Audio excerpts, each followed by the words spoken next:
First is the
We continue from yesterday. We want to talk about, so we talked a little bit about the national logic model. After that, we talked about the mixed multiple logic model.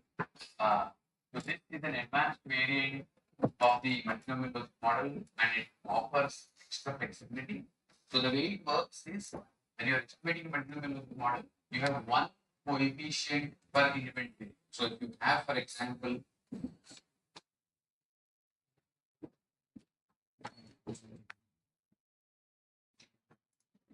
have beta dt on travel time.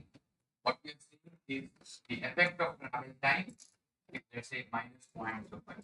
So this is the effect of 1 minute of travel time on utility for everybody in the system. But that does not, it's not very flexible, because we are saying it's constant for everybody. So it's the same impact for everybody in the population. But it would be better if we can actually allow for it to vary across the population. Okay, so the ultimate goal of any model that we're developing is to come up with a personalized model, right? So you want the coefficients to be specific to each individual, but because we only usually have one record or two records per person, that is not possible to get a coefficient at a person level. So we stick to getting a coefficient at the population level. But then what a mixed logic model allows you to do is that population, and so for person 1, beta tt could be minus 0.07. For person 2, beta tt could be minus 0.04. For another person, it could be minus 0.08. So what we are saying here is it's actually not constant across the population, but to achieve this without a lot of complexity is very hard, right? So if I don't have enough data for each person, I cannot estimate this for each person, because I only have one record per person. I can only get an average across all of the population based records. So what we do is we make an interesting assumption. What we do is we'll say, let's assume that travel time is actually a distribution. The coefficient itself follows a distribution. Okay. Now, if you think of it as a distribution, what that means is different people lie on different parts of the distribution. So if this is the mean, minus 0.05, there are people here, there are people here who are even more sensitive to travel time. There are people here, there are people here, there are people here who are less sensitive to travel time. So this allows for additional flexibility on how travel time can impact the choice process. Okay. Now you can think of the same way for travel time, travel cost, any variable we can do the same. So this, but to estimate this distribution, it might be challenging. So, but what we do is we'll assume that this distribution follows a normal distribution. If it follows a normal distribution, I can define a normal distribution with two parameters. All I need is two parameters. So I have the mean and standard deviation or variance. Okay, if I get, so now instead of estimating one mean parameter, which is what I was doing in an MNL model, what I'll do now is I will estimate the mean and the standard deviation of this mean. So that will tell me how variable that coefficient is across the population. So if you don't do the standard deviation, this is what is called a point estimate, right? Because we're estimating 1 point for everybody in the population. So now we can relax that assumption and estimate the overall distribution across the population. Now a challenge with that is, okay, it's all great. We have a distribution, there is a mean and a standard deviation. But what do you take as a parameter for each person? Okay. So in MNL probability computation, what we do is we use beta tt to compute the probability. Each time you are estimating the model, each iteration probability is computed for maximization process. For that, we need to use the parameter. So now in this case, because it's a distribution, I have to take realizations from the distribution. So person 1, I don't know where that person 1 is on this distribution. He could be here, he or she could be here, here, here, here, here. So what we need to do is we need to evaluate the probability on different parts of the curve. Okay. So I'll assume this person is here, this person is here, this person is here, this person is here, this person is here. So I'm showing you 10 realizations. So we compute 10 coefficients So first one could be around the mean, 0.05. To the left of mean, to the right of mean, left of mean, and so on. So for each of these betas, we compute the probability. And then once we have run enough number of realizations, we take the average of the probability to get an estimate for one person. Okay. So basically what I'm doing is, because this is the distribution, I have to integrate out the area under the curve to get the probability. So that's what I'm doing here. So we do this using what is called pseudo Monte Carlo approaches or quasi Monte Carlo approaches. So what happens is, when you're doing an MNL model, for each person, you are computing probability once in the computation of the log likelihood function. But when you are here, for each person, you compute the probability at maybe 100 points or 200 points. So we are doing, if you have n records, in a multinomial logit model, you are only doing n probability computations. But if you're doing an mixed MNL model, you're actually doing n times 100 evaluations of the probability, because we are averaging it over 100. Sometimes we might need to do even more to get stability, but usually it's 100 to 300 is the range at which you do this. So that's why this increases computational complexity, because if it takes 1 minute to run here, it'll probably take 15 minutes to run, because you have to compute multiple evaluations of the probability. This is for one iteration. For each iteration, it increases the load 100 times. So when you run 100 iterations, the overall runtime can increase substantially fast. But it gives, now with all the computational power we have, even mixed logit models run in like 3 or 4 minutes in general, unless you have very large data sets. So it has become very practical to use mixed logit models. Okay. Any questions? Okay. So there are two ways of capturing the correlations or unobserved heterogeneity in a mixed logit model. One of them is called error variance, and the other one is called random parameters. So we'll start with the random parameters because we already are talking about it. So let's say probability for drive is beta naught, beta tt, tt drive plus beta tc, tc drive. So let's say we have this utility. So what we can do is, what we can say is, this is no longer fixed. So in that case, we'll write it as beta is a distribution. So it will have two components. There is a beta and there is a sigma. Okay. So beta will be a realization that follows an distribution from these two. So now I can do the same for my beta tc also with two components. So what I'm doing is, I'm allowing my parameter to be random across observations. So that's why this formulation is called an RP model or a random parameter model. Okay. Now, in the second system, we don't worry about variation arising from independent variables, but we have epsilon. This is split. So we split the errors into multiple parts and say transit and drive have a correlation. Transit or different transit alternatives. Just like what we did in the nested logit, you can capture error correlations there. So what that means is, if you have 5 alternatives, maybe alternative 1 and 3 are correlated. So let's say alternative 1 is walk, alternative 3 is bike. Both are non-motorized modes, so there can be a correlation between those two. Let's say alternative 2 is metro, alternative 4 is bus. Again, those are public transit alternatives, so there can be correlation. So we can capture correlations across the unobserved parts. Okay, so epsilon will split, just like we did in nested logit. We split the error into multiple parts and say there are some common parts and some independent parts, and we can capture that. Again, that also will follow the same structure for simulation, for estimation using pseudo Monte Carlo or quasi Monte Carlo methods, and then the probabilities will have to be computed multiple times to arrive at your valuation. So with the emergence of error variance models, it's actually very easy to capture correlations across alternatives in a mixed logit model, even compared to nested logit. In a nested logit model, there are strict rules. There has to be a strict hierarchy. There has to be the theta has to be less than 1, and if there is eta and theta, eta has to be less than theta. There are strict constraints like that. Here we don't have any constraints like that. You can actually add error correlations in a more flexible fashion. And there's a paper by Kenneth Train which shows that a mixed logit model can approximate any nested logit model that you can estimate, any nested or cross nested or any form of models that you can estimate.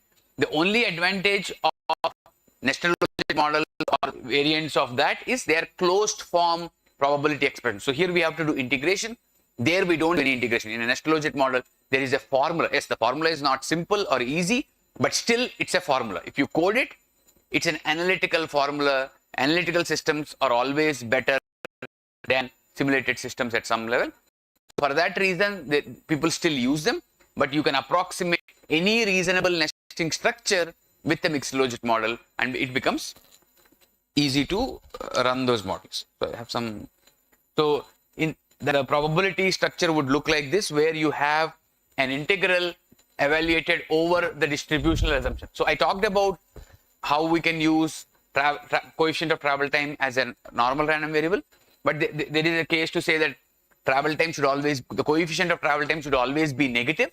So if you take a normal distribution, we are allowing for some probability for the coefficient of travel time to be positive. Okay, so we can avoid that by using log normal distributions, a negative log normal distribution or a truncated normal distribution. So all of these are possible.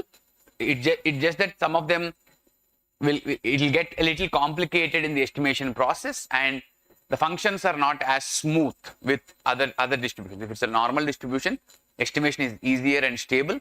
But if you use log normal or a truncated normal distribution, the estimation process is not as stable, and you can run into convergence issues. So the model will keep trying to estimate the model, but it will not converge to a solution. Okay.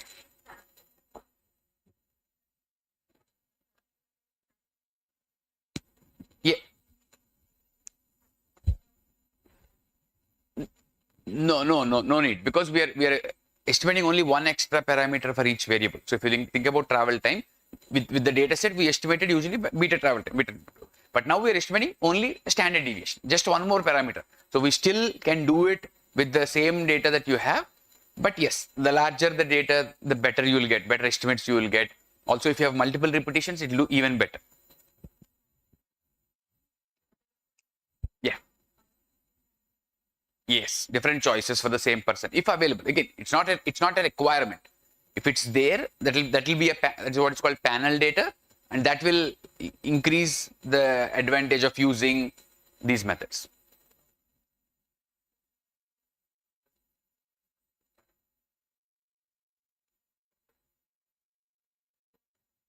Yeah.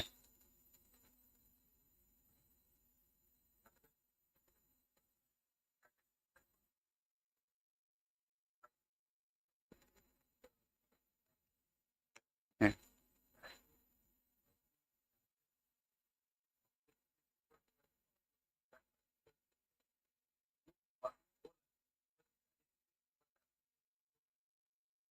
Yeah. So when we are doing the latent segmentation model, I think that's what you're referring to.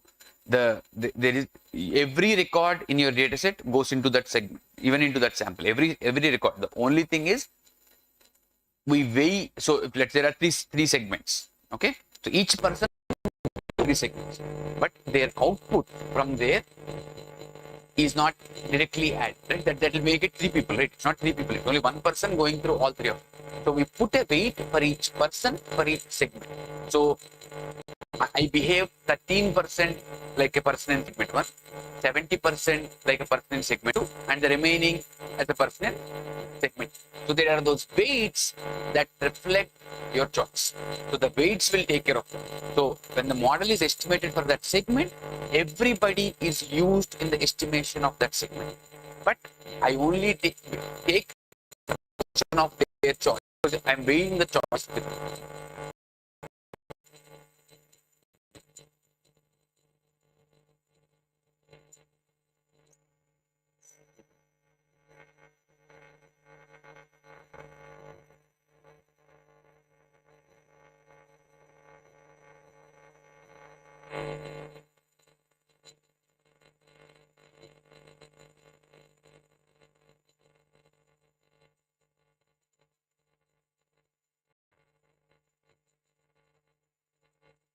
Okay.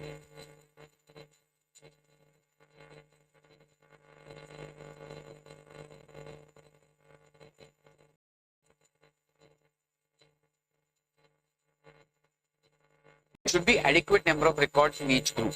Okay.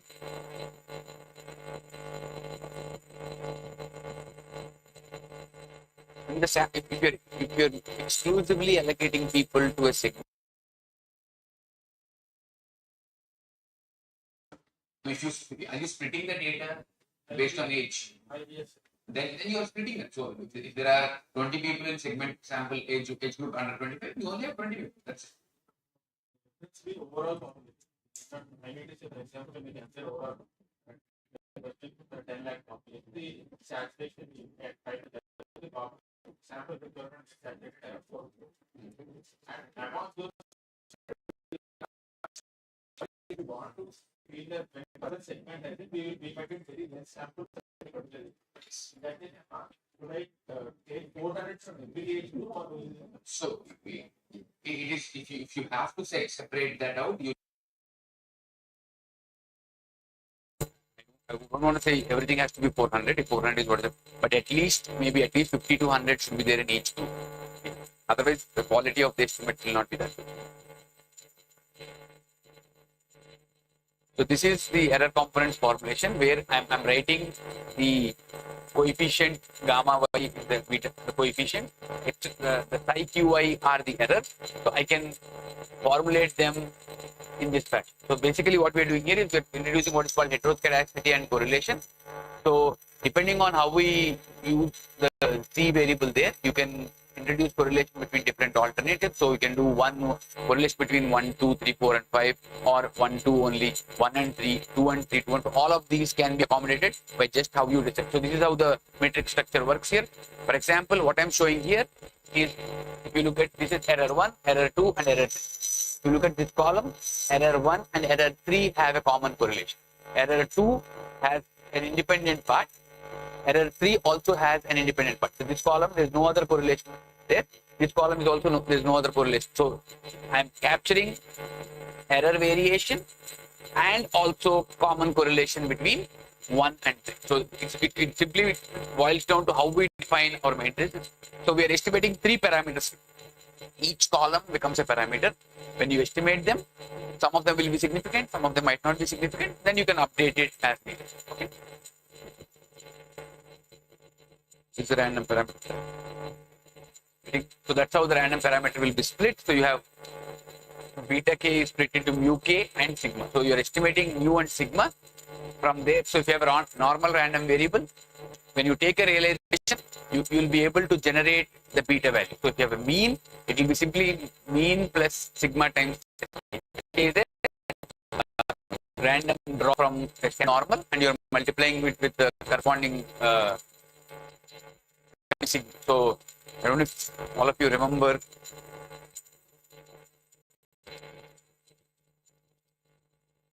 this, how when we a normal distribution, this is how we standardize it.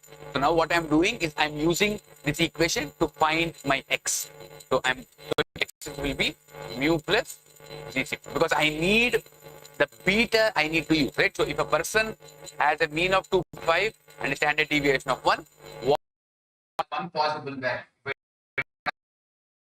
Sorry, standard I can use it. So this will be the random variable that I draw, and then you will put 2 if that happens to be positive. Let's say the random variable is a normal random variable, it is say minus 1. Sigma is 1 here. So that will give me a realization of 1.5. Each time I draw a different z, I get a value. So anywhere, so the distribution would look something like this, around 2.5. So 1 point would be here, 1 point would be here, 1 point would be here, 1 point. We draw and then use that in for each value of beta, you get a different probability value. Okay, that has to be averaged. You cannot average the beta, you have to average the probability value. Okay? This is how the equation would look if you have multiple random. Each time you decide to have a random variable, you are integrating that term. So if you have 6 random variables, you are doing a 6-dimensional integral. So the number of integrals, the lower will be of the integration. Okay, because you want to do a multivariate integration of 6 to 8 dimensions, it's reasonable. It is possible to do with random numbers. Well, but if you go up to 12 and 13 or 15 and 16 random variable, the generating random numbers to compute without correlation becomes challenging.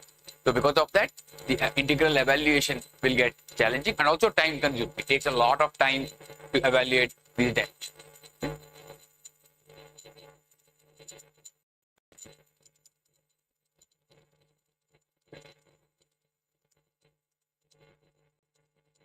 So we don't call this process of estimation maximum likelihood because it's not a closed form formula. So we call it maximum simulated likelihood because we're actually simulating the log likelihood at different points in the function. Okay. Any questions? For undergrad students, this is advanced. So if you're not fully following, that's okay. Just if you can get the gist of what we're doing, it should be okay. It's mainly targeted for the PhD students and the postgraduate students who are in the class. Okay. Because I cannot compute the function at every point on the distribution, that I would need to do infinite draws. So because we are simulating, so to avoid that, because that integral doesn't have a closed form. If you have an answer for the integral, then it would be maximum likelihood. Because I don't have any way to compute that integral, because it's an indifferent integral without solution, what I do is I simulate. So I take my range, so minus infinity plus infinity, and compute that evaluation at 100 points, 200 points, 400 points, or 800 points, and then take the average. So that is never an analytical solution. It's a simulated solution. It's not simulation like what we do in micro simulation, but it's a simulated because of the integral evaluation. But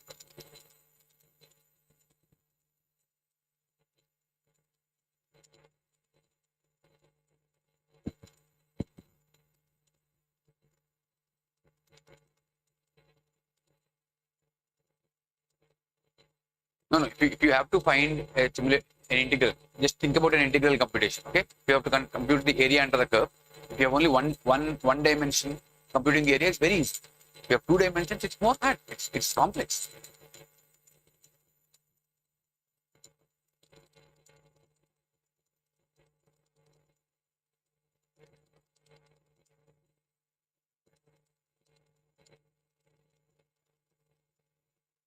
Yes. So is volume easier to compute or area easier to compute? Yes, because it's a numerical term, right? When you have 3 terms, when you have 3 dimensions or 6 dimensions, the accuracy of if it's a numerical formula, there is a clear analytical formula, it will always be exact. But when you are trying to compute in space, okay?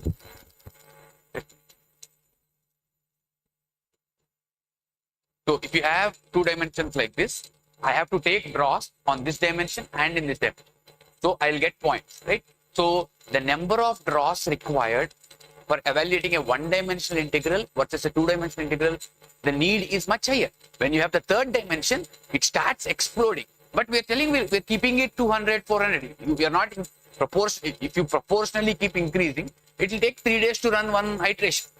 Okay. So if you're keeping the number of draws the same as dimensions increase, your accuracy again drops. As in, I'm not talking about the accuracy will be at the first decimal. No, I'm talking about the 4th or 5th decimal. It will drop because we have now computational power to handle it. But another challenge is, right? In reality, there is no random draw. Our draws are based on some process of pooling the system. So when you draw 2000 data points for 16 dimensions, the first 100 and the last 100 are likely to be correlated. So once you know this, you can detect. So when that happens, accuracy again drops. So there are ways to address that. There is shuffling and a lot of things that I'm not going into that you can do, but it's a lot of work.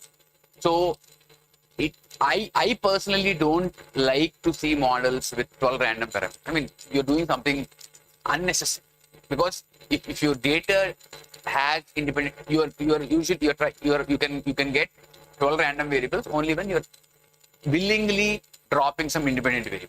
Okay, so in our models, in my group, we have not gotten more than 3 random variables significant in most specific because we try every observed variable carefully. When you specify a very good observed model, there should not be so much unobserved heterogeneity unless you have a lot of missing information. If your data is such that you have a huge amount of missing information, yes, then you can get some random parameters. But even then, you cannot explain all the random parameters very easily. All you are telling is there is a distribution. Yes, it's nice to see the distribution, but it's not the same as the physical meaning of a systematic variable. So if you have beta coefficient, if you see a lot of random variability, think about interacting that beta with age or with income or with other variables. That will reduce your random variability in your system. So always try systematic components first, then only you should try. The process when you estimate models, you should not have to try 10 random parameters in your model. Okay. So now I'll quickly talk about the mixed logic equivalent in the ordered space. So we can have ordered models. So we talked about an ordered response model. Let me show the figure. So if you have an ordered model like this, you have 5 alternatives. So here these are injury severity alternatives.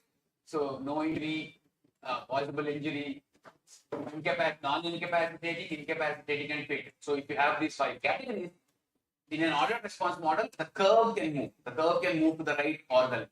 But in a generalized ordered response model, we can move these lines also. Okay, so if you move these lines along with the curve, that increases the flexibility you have in capturing coefficients. Now, just like an ordered a mixed logic model, here also the coefficients can be random. So the effect of a variable such as speed limit is positive on engine severity. The higher the speed limit, higher is the crash. But in some locations, there might be some treatments that have been made to reduce the effect of crashes. So maybe they have barrier from the side, soft barrier from the side, and so on. So in those locations, even though speed limit is high, engine severity is low. Which means the effect of speed limit has been reduced because of other unknown treatments that are available in the region.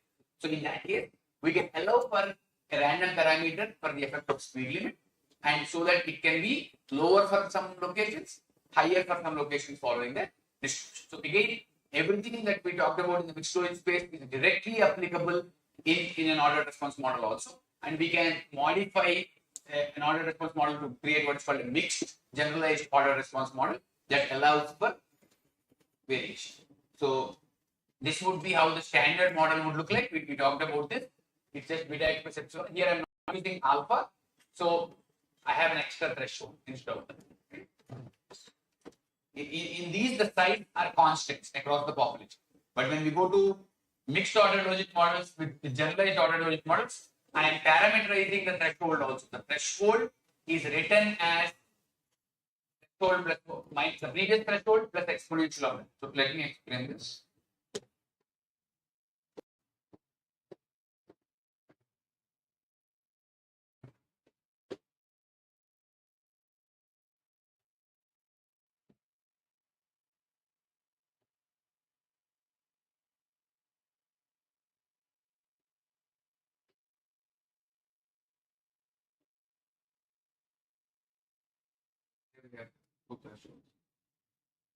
The propensity.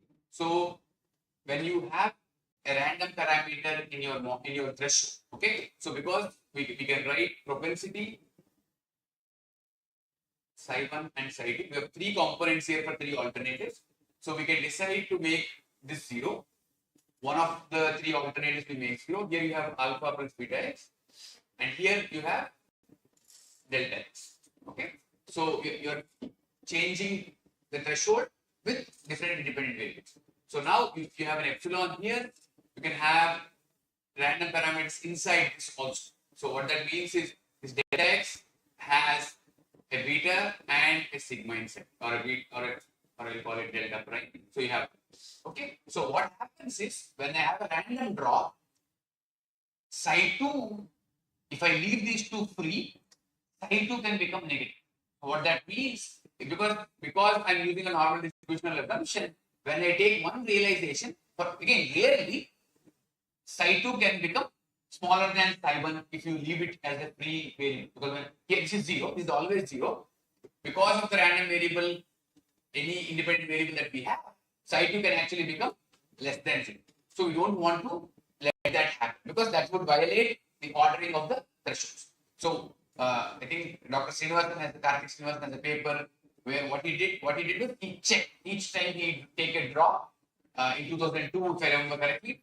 So he would check whether it's going less than 0. If it did, he dropped that realization and kept repeating the process. Now that is very time consuming because we have to you cannot run the code freely. You are at each iteration, for each realization, you are checking, and then if it goes to less than 0, you again draw one more to make sure it happens. And there's a problem because if you continuously draw all of them at once, you're drawing uniformly. There's no bias that you're introducing. But if you start eliminating some of them, you are not keeping everything for equal probability. So that creates an issue in the estimation process. So what we did here is we actually changed how the thresholds work. So what we did was we said psi1 is equal to 0. Psi2 will be psi1 plus exponential of delta x. So similarly, psi3 will be psi2 plus exponential of delta x. You can get any negative value in this equation. Psi2 will still be more than psi.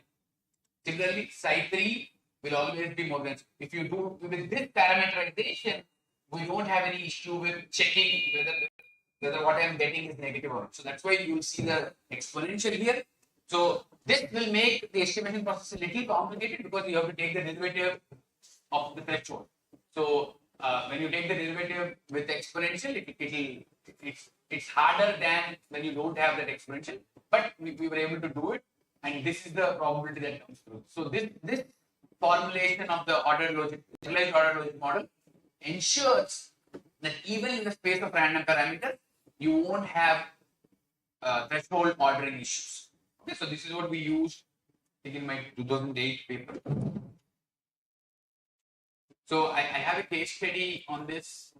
I'll quickly go show only the interesting things. So this is a paper in accident analysis and prevention. So what we did here was we looked at pedestrian and bicyclist fatalities. Okay, so we had about 4,800 pedestrians. This is just a motivation. You all know why it is important to look at pedestrian. I'm not going to talk about that. So I'll get to the data. So this is the data that we used. So we wanted to differentiate between pedestrians and bicyclists because the injury profiles are different. You'll see the chance of fatal injury for pedestrians is much higher than bicyclists. Similarly, if you look at non-incapacitating injury, you see a higher share for bicyclists. So bicyclists survive better because at least they have a bike to prevent when a collision happens. Still, it's high. Same thing, you'll see that incapacitating injury is also much higher for pedestrians. Fatal injury is also much higher. So we looked at different independent variables here. So here I am looking at the effect of non-motorist being intoxicated. Okay, non-motorist consumes alcohol. You will see a significant change in the percentage profile. So you will see that they are likely to survive with a higher probability if they don't use alcohol. The probability for fatality increases. Not just fatality, this reduces, this increases, this increases. So the curve, the injury severity spectrum shifts downward. So basically, non-incapacitating is it's not like you lose your leg or hand. It is severe. You broke your hand, but you can you put a fracture and it will come back to normal. But incapacitating means they had to amputate something. It's a severe, basically much more severe injury.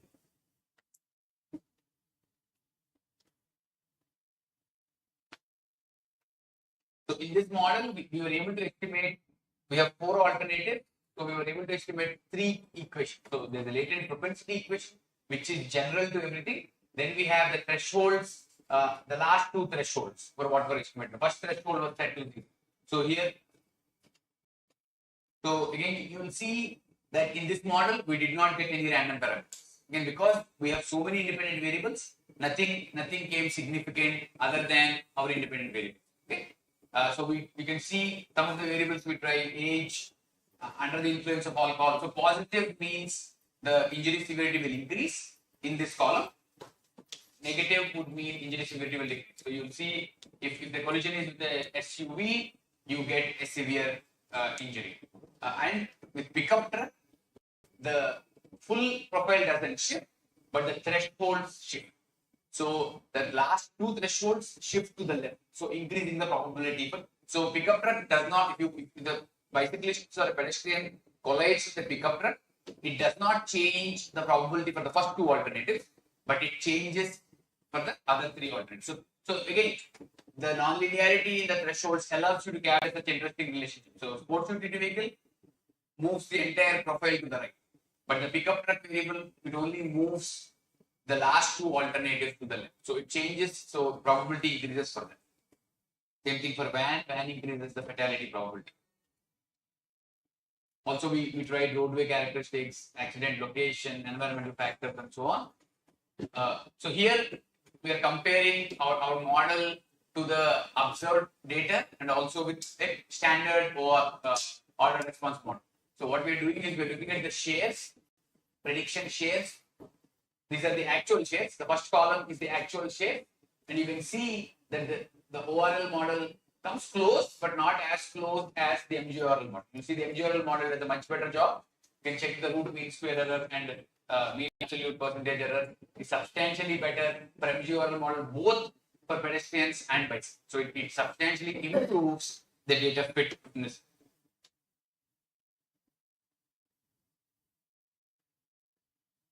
So again, in the interest of time, I don't want to talk too much about that. So, but again, that paper is the most cited paper in my research career, and you can download it from my website or attend if you're interested in it. Okay. So now, what I'll do is I'll start talking about the machine learning approaches. So again, as all of you know, machine learning originated as a branch of computer science and also grew out of AI. So there are different problems that are looked at in the machine learning as well.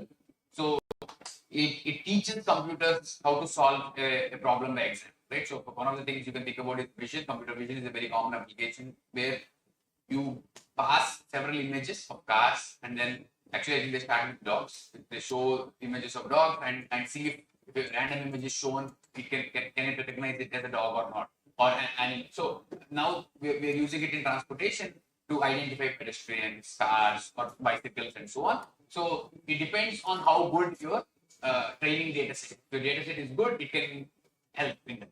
So just like we use statistical models or econometric models, machine learning models are also used for similar problems. You can look at classification, where you are trying to predict yes or no, or 1, 2, 3, 4 categories. So categorical responses is defined as classification. Regression is what we are doing as regression, right? So you want to predict number of vehicles on the road, or traffic safety issues, such as number of collisions that will happen on a particular facility, and so on. That will be captured as regression. So clustering is slightly different. So clustering is you are trying to group similar objects. So what we are trying to do is there is no this is group 1, group 2, group 3. You just are given a bunch of items, and then looking at the characteristics and features of these items, you are grouping them into, okay, this set of records look similar. They should be cluster 1. This set of records look similar, so they become cluster 2. They become cluster 3. So these three, so you minimize differences across entities within a cluster.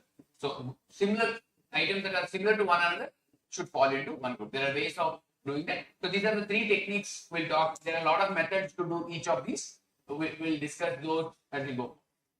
Okay. Any questions? Again, I don't work in machine learning per se, because for me, until I can see the mathematical formulation in fullest detail, I don't do research on those items. So I have collaborators who work on it. These slides are materials that I got from another colleague who works exclusively in machine learning. Right? My colleague at UCF, Samuel Hassan, he works in machine learning a lot more. I use these as a way to check how my models are doing, but I don't do search in these topics. So if you look at a classification problem, so what we're doing there, we're trying to figure out. So you have a training set of observations, and whenever you do machine learning, there I think three phases. Right? You have training part, testing part, and testing part. So that's the important process. So you train your data and test it to make sure it's working, and then validate it. There is cross validation approach, different ways of doing that. But that is the main focus. So here you have each observation is represented by features. You call them features or whatever numbers you have. Right? So if you look at an intersection, if it has a severe crash or not, is the variable that we're looking at. This is the variable we want to classify. So we're trying to answer, will this intersection have a severe crash or not in the next year? Okay, so that is the classification variable we're interested in. Now we will look at all the features. So what should it depend? It should depend on average traffic per hour or per day, average cycle length, because it's an intersection. We are looking at queue length, whether the signal is intersection, the signal design is adaptive or not. Again, this is in the US context, so right turn is free there. So that's what we have. So we have this information. So what it does is it takes these features of numbers and tries to classify based on different data sets. Right? It looks at there are a series of records like this. So it's not just one record. We'll provide probably 1,000 intersections or 2,000 intersections, and based on this, it will start associating. Okay, when traffic flow is higher, severe crashes might not, or when the average queue length is high, maybe severe crashes happen or not happen. So things like that. So based on that, we will start associating probabilities for the crash to intersection to have a crash. So here the functions do not necessarily look easy to see. In a multinomial logic model, I can tell you what the utility is. The expression is very clear, but here it becomes there are so many layers of these functions that trying to interpret that functions might not be very useful. You are just looking for, okay, what is the prediction? So let's use that prediction as an output and see what happens. So here the training set is 2015 and before, testing set is from 2016 to 17. So you train the data, everything before 2015, test it with 2016 to 2017, and then in 2018 you are predicting whether a severe crash will happen or not. Okay, that is the process we typically use in a classification. So one approach to look at how to do this is you're trying to, whenever you're trying this classification, you have an implicit function, right? Which is called, let's call it f of x for standard here. So this f of x is a function of a lot of independent features that you are providing to your model. What it's trying to do is it's going to say, okay, there is a boundary. I call that f of x is equal to 0. If f of x is greater than 0, there will be a crash. If f of x is less than 0, there won't be a crash. Okay. So that f of x need not be a linear function. It can be very non-linear function. So it's again similar to what we do in our traditional discrete choice models. Right? So there also we are estimating a propensity, and if that propensity crosses a threshold, we say that the event will have a crash, the intersection will have a crash or not. Here, what we are doing is we are doing it in a function similar structure, but that function has multiple layers embedded within it. That way, it's more complicated and can be customized to the data much more than what a discrete choice model will do. And so the number of parameters that go into this computation also will be large. They're using parameters to get better accuracy for the data set that they're looking at. So there are different classification algorithms. Again, some of you might have seen. So logistic regression is nothing but binary logic. Okay, so it's the same logistic regression. There are decision trees, support vector machines, random forests, and neural networks. So all of these use different ways of capturing the same. So their objective is very clear. It is how do I increase my predictive ability? So if you run a good logistic model, maybe you get an accuracy of 70%. Okay. So if you go into decision tree, the objective is how can I make that 70 go up to 80 or 85? Same thing with SVM and other approaches. We are simply figuring out ways to add additional parameters to improve accuracy. So I think there is value in adding these parameters. So at some point they'll increase, but there is a chance that you are adding so many additional parameters, you are overfitting the data to your context. So when you take it and use it on a data set that is not being seen before, they might. Okay, again, it's not necessary, but that is a major issue with machine learning models. Machine learning models are known to do very well on data they are trained for. But if you transfer it to another data set, will the accuracy transfer or not is the biggest question you need to be answering when you're using machine learning. So in some cases they will, okay, which is good, because if your parameters are not overfitted, when you use it for a new context also, they do well. But you always have to be wary of it not doing well in an untested data set.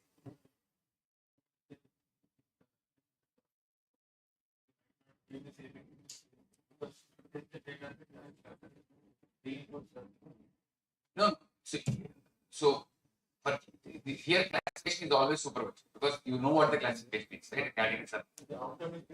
Yeah. So no, the problems that of overfitting will go to any application. Whether it's unsupervised or right, even in unsupervised, because it wants to cluster them very well, it'll add too many parameters, it'll add a lot of parameters. So when you translate the context, that parameter space might not translate to a new data set. So we have 3 clusters in a data set that we have.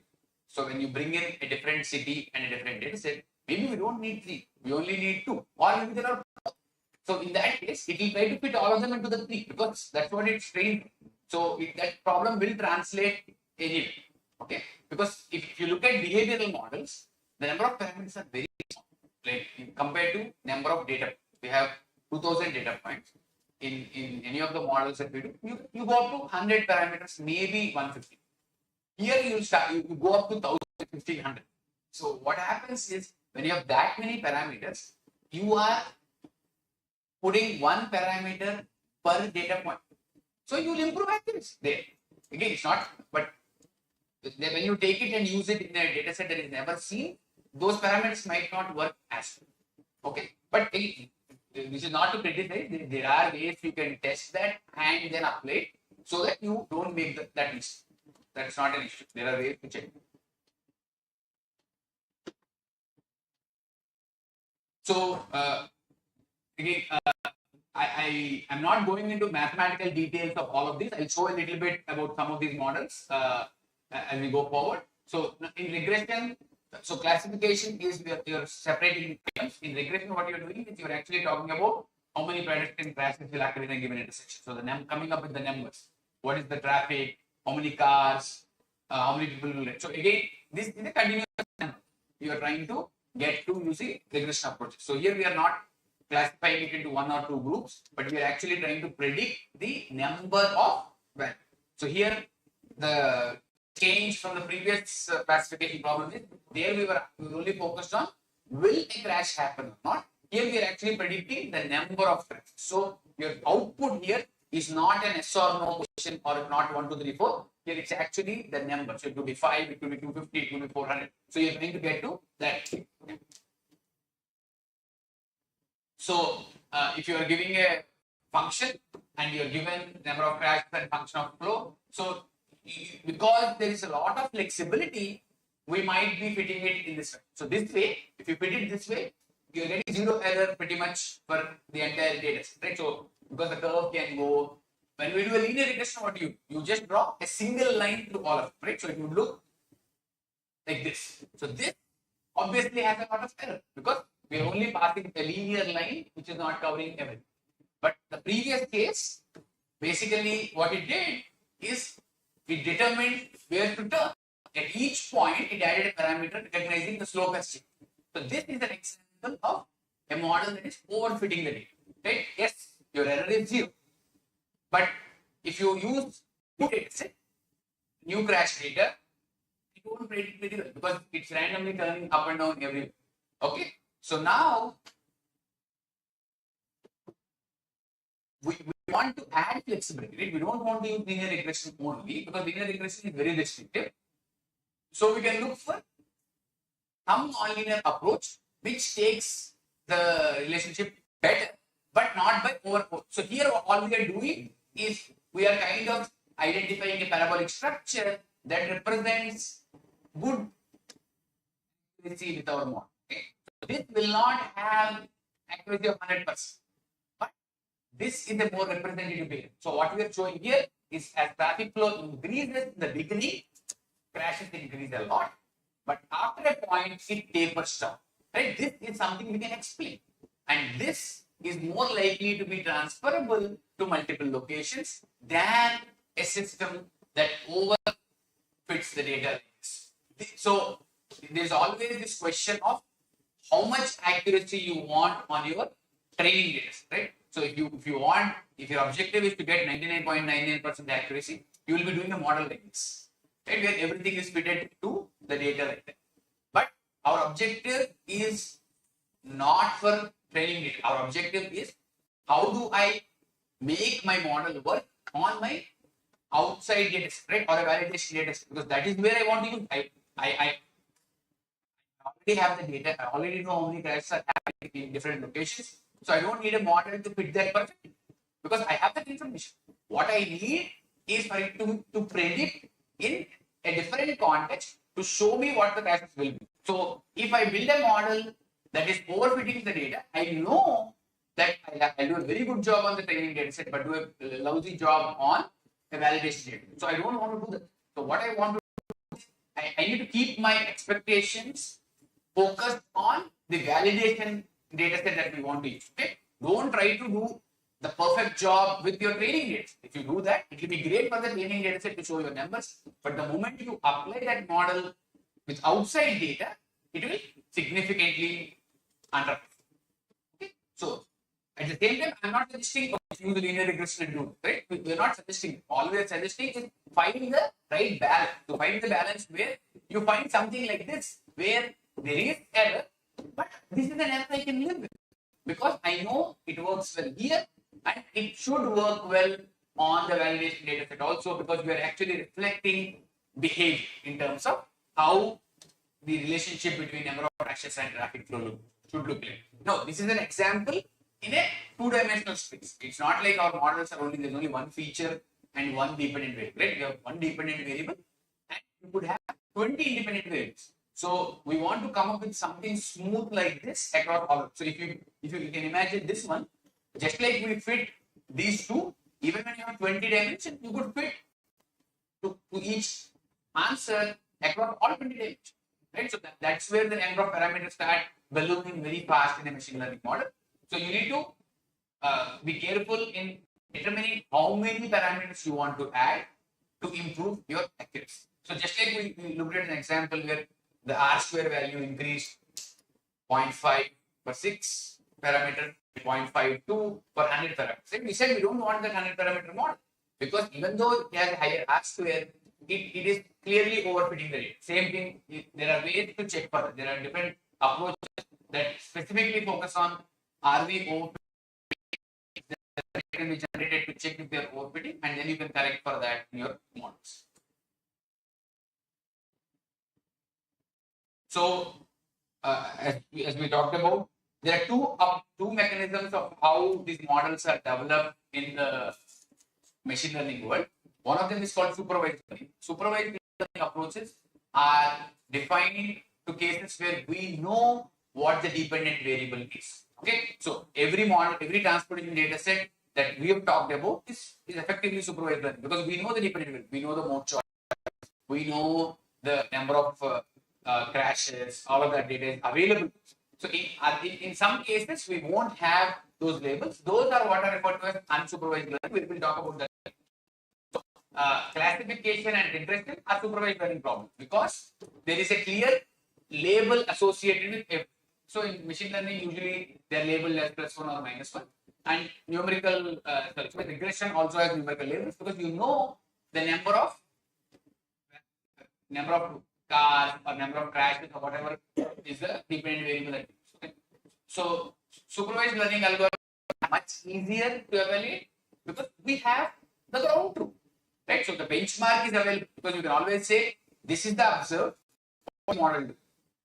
Unsupervised get tricky because there is nothing to compare, because we are creating the groups, but there is no answer saying, oh, these are the groups hidden in the public. We don't know, right? But in a supervised, so for that reason, it's actually easier to develop models and also evaluate them in the supervised space compared to the unsupervised space.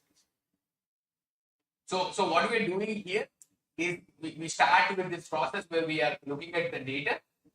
We have to pre-process the data to make sure appropriately, and we might have to do some transformation. So basically, some text, if it is available, we'll have to convert that into numerical data. Then once we have the transformed data, we look at applying the different approaches. So any form of supervised learning or unsupervised learning. Then we are looking at interpretation, so we can see the patterns. And again, the end goal is not just to come up with a high prediction model. Our end goal is to draw knowledge from it, right? When machine learning models start coming up, they entirely focus on purely on prediction, accuracy, and so on. But now they also are starting to do emphasis on, okay, what are the important features? So can I rank them? Can I provide information on which feature is the most important in my data set, which is the next one? And also the SHAP evaluation, where they're trying to interpret some of these impacts of the various variables. So the main objective would be to convert what you find from your analysis into knowledge, so that we can influence practice or research and application. So another thing that we need to think about when we are doing analysis with large data sets is how do you plot that data, right? So if you first thing that you will do whenever you get data is before building models, you need to do some plotting of the data. So there are different ways of plotting some of these data. So I'll show you some. Here we are plotting speed versus volume.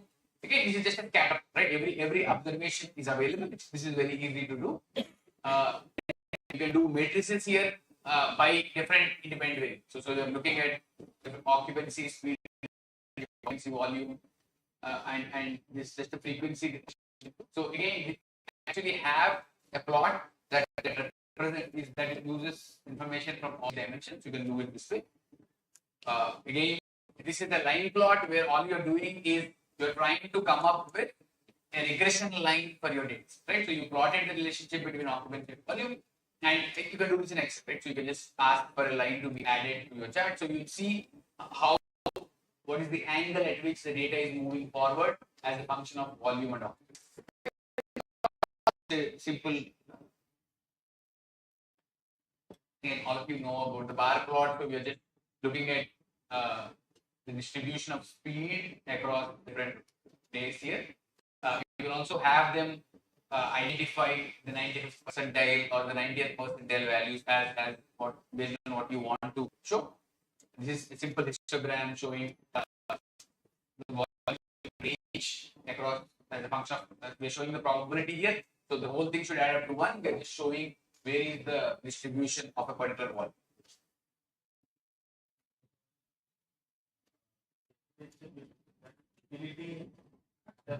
Absolutely doesn't matter. You are creating a value and it's actually related.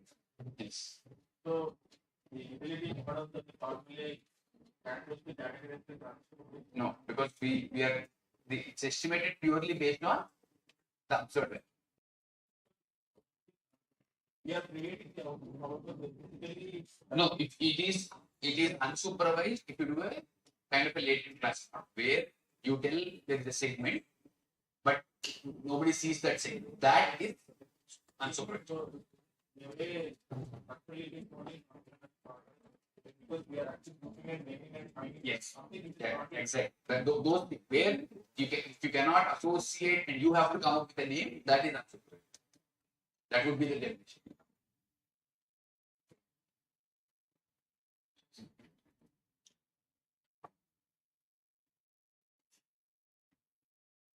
This is another way of showing the data. So block plot. So this would be the significant distribution is available here. This is the upper limit and lower limit. This is the median of the data. So this could be 95 percentile or the median. So there are some outliers here. So this is a very nice way of showing, especially when you compare two models and predict outputs from there.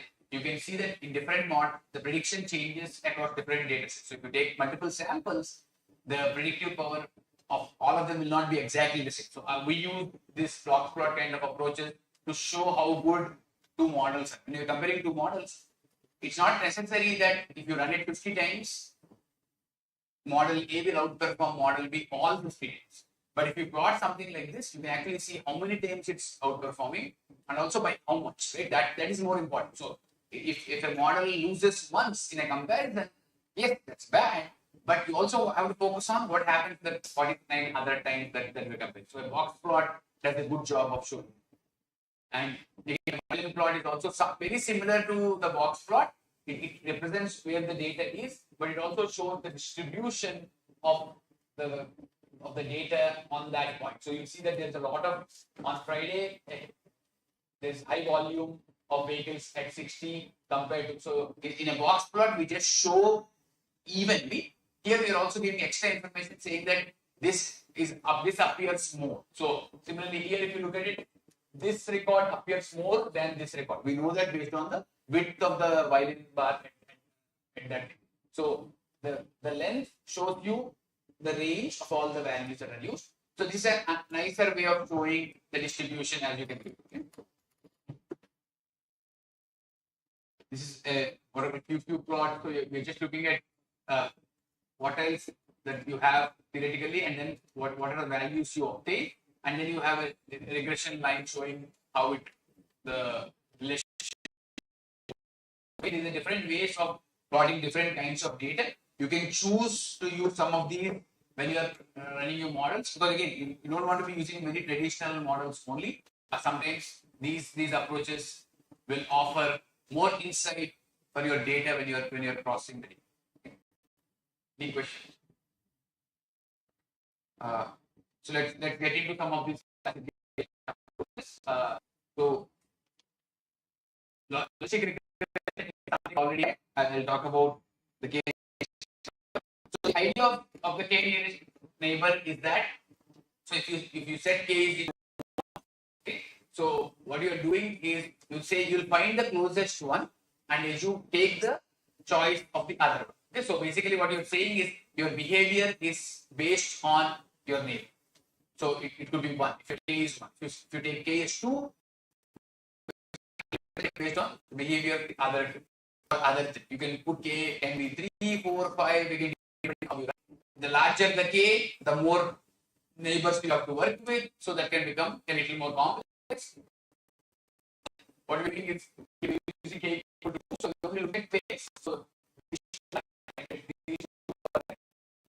and these are zeros and these are ones.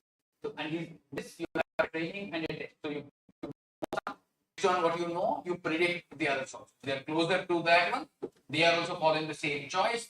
So you optimize. You keep running it multiple times until you end up with class. You can try with k equal to 1 and see how it works. K equal to 2 and so you will see that you will start with the benefit will drop optimal k selection. Okay, so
You build trees, but when you're building that, at each, for each tree split, only a random sample of feature physics. What that means is instead of using all 20 variables, just like we are splitting the data, we also will split the variable. Instead of using all variables to grow a tree, you'll say, okay, I use only 6 variables here, 6 variables in another tree, 6 variables in another tree. So that way we are trying to explore the impact of all variables in different trees. Okay.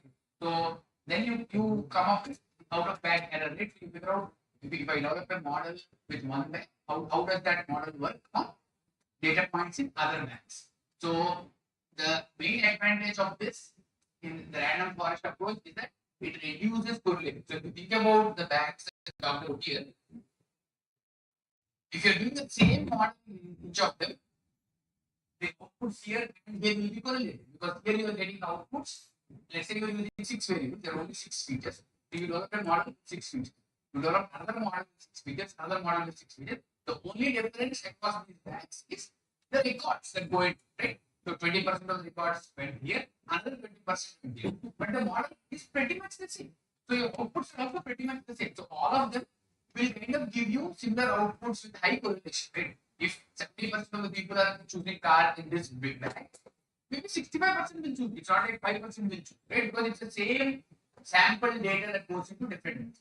Now, what the random forest approach does is it kind of makes the models different across each of them. I say, not only am I sampling my data, I'm also sampling my features. So I use only 6 features here, but I use 8 features here. Another 6 features in the other one, another 8. So by doing that, you are incorporating variability into the different models. So when you average them out, you are likely to get a more richer distribution than here, where the average is pretty much the dominant answer that you're getting in the process. So that's what the works. That, yes.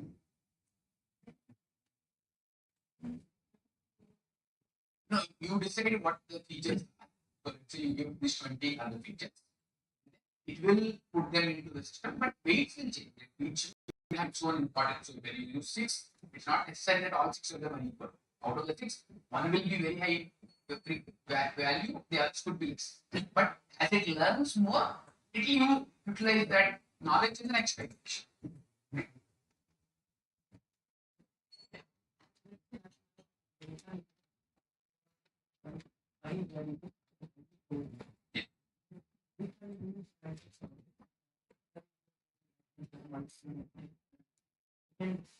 Yes. So that way random forest will do better than a linear regression in scenario, because then each feature is used in one bag. So you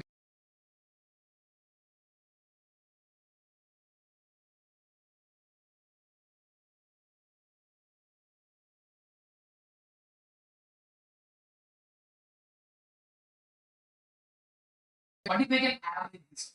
It is just doing that optimally inherent. If you do it, you will do that manually. But random forest does it in a systematic fashion. Whether there is correlation or not, it does not care. It creates those random samples and takes averages of the outputs. So it's very efficient. Yes, it will do better than a traditional.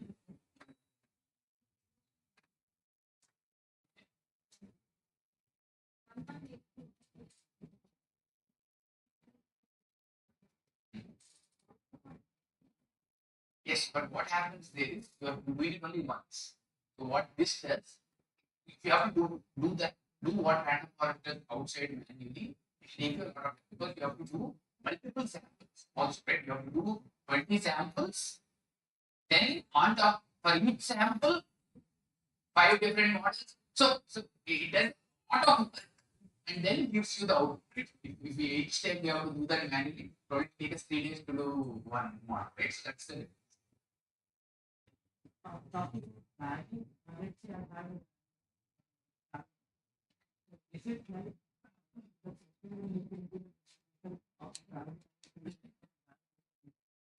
will generate random value which that one yes, we mean replacement, artificial yeah, it's bootstrapping of data. Yes, yes, it will look at the distribution of all independent variables it's looking at, and then based on it, it create its own choice. So it create yes or no also and create new data. So if you have 10,000 data points, what it will do is it will expand it to like 50,000 data points and then bag those along with your real ones and run. Yes, would be the distribution. yes, of all the variables.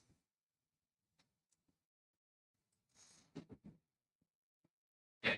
So boosting is another approach where you average many trees, each grown to you have the training data, you can weigh that training data in many ways. So what we'll do is you put emphasis on different parts of the training data, you allocate some weights for that. And if your error is going down, you increase the weight for that part of the training data because that is able to better predict data not used in the modeling stream. So you do regions that past trees are missing. Right? So because if a past tree is missing something, there will be high error. And now if a new part of the data set is able to explain that, we increase the weight for that one.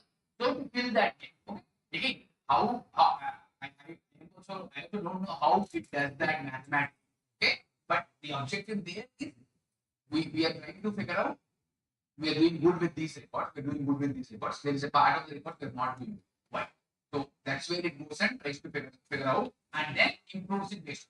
And now, once we have these separate models for all of these data points, the final output is average. Okay, so average for regression, you will figure out a way of probabilistically computing it across classification. But the idea is to learn from all of them and take the mean of the or the average of the class. Another example of machine learning or deep learning models is ANNs, right? Artificial neural networks are creating. So they you have in neural networks, what they do is there is an input layer and an output layer. They add intermediate layers to figure out a pathway to predicting the output. Okay, so you have different aspects of a vehicle. You're trying to figure out okay, how can I use different input features to figure out how to do. So here we have in this example, we have like 960 input units. You create 4 hidden units and these connect you to the output. So all of these hidden units are purely based on data. There is no interpretation. There is no logical explanation that you can bring up. So these are all layers that are kind of a black box that connect you to the answer. So we are trying to get an answer from the input. So if you have a simple model, you could have a system like so here all we are doing is you are multiplying our x with a particular weight to get your answer. That is something we can see, right? So we are doing y equal to w times x. That is easy. But if you have neural nets, what we are doing is we are converting the data into some fraction. So you're passing all of these inputs into a black box. They are added. So again, the simple function is you add them, but there could be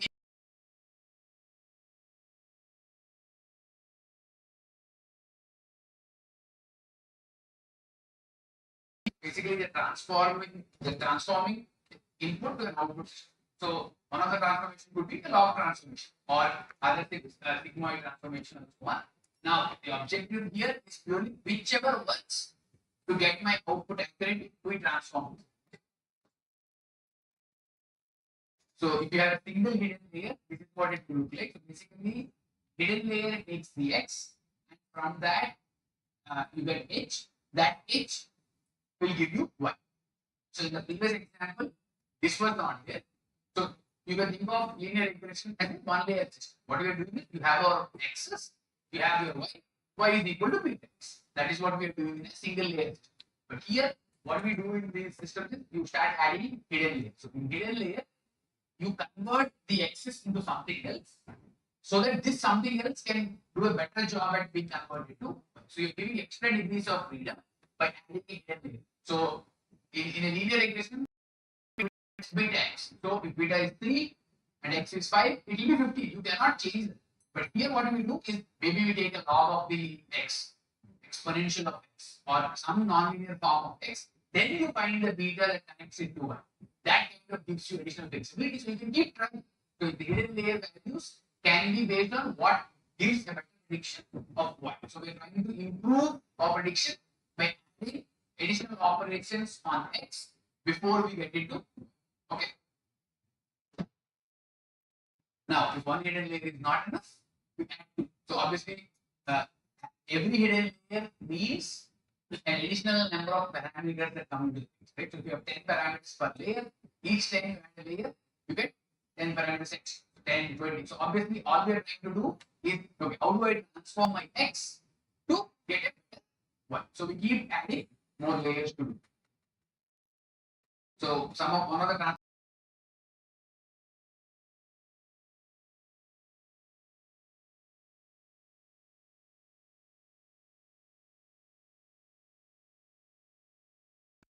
systems with many layers.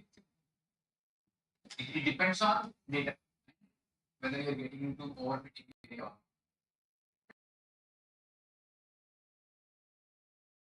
adding more layers. That's the only. So this is what from ML we moved into deep learning. That right? So deep learning is where the core is based on artificial neural networks. Here, it used to take a lot of time to run these models. So ANNs itself were hard. Deep learning used to take a long time, but now because of the expansion in computational power, we are able to do it. That's why we are using deep learning for some of the methods and data that we are using. So again, this is an intersection of how the different methodologies look like. So if you have AI overlaps a little bit with machine learning and deep learning. Deep learning is completely machine learning, but it also overlaps with AI. Okay. So they are very efficient when you have learning, you're looking at high dimensional data. So they work better than you have input and output is graphs of images. So images are also being converted to graphs so they can be processed. So again, for regression, I think we talked about this. So we can use linear regression, k-nearest neighbor regression, just like we did before. So again, linear regression, we talked about this. I think the way k-nearest regression works is it takes the 3 points. So k, let's say 3 is the k. So it takes 3 and builds a line for those 3. So for every set of 3, it's finding a linear regression. Okay, so this is how it works. So now if k, you want to increase k, you increase to 4 and so. So the objective is to get better prediction. So it's like you are doing piecewise linear functions across the data. Right? Every 3 closed one, you build a line for it. Now then you do it for 4, maybe 4 or 5 will be good. So you can test how the line works and how the error is reduced across the overall data set and choose the k that serves the best.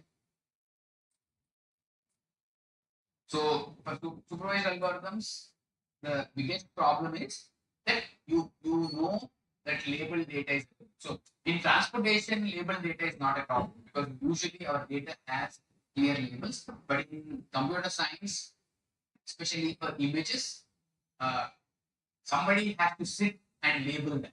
So again, I don't know if you saw ads. There are ads for people who spend a lot of time manually labeling the data. So they're looking at thousands of images and they're saying this is a car, this is a car, this is a bus, this is a... So then that the data inputted data is used by LLMs to run models to figure out classification. So, but somebody had to manually do that, right? Because again, if the LLM has to label it, it won't be able to do it. You can only process after the data is labeled. So labeling can be expensive, and sometimes again, if you're doing, it's not a joyful job. If you think about labeling each image, you have to do 10,000 images in 1 week. It's not like you're putting your heart and soul into that. You might be entering wrong something, so it could be labeled wrong.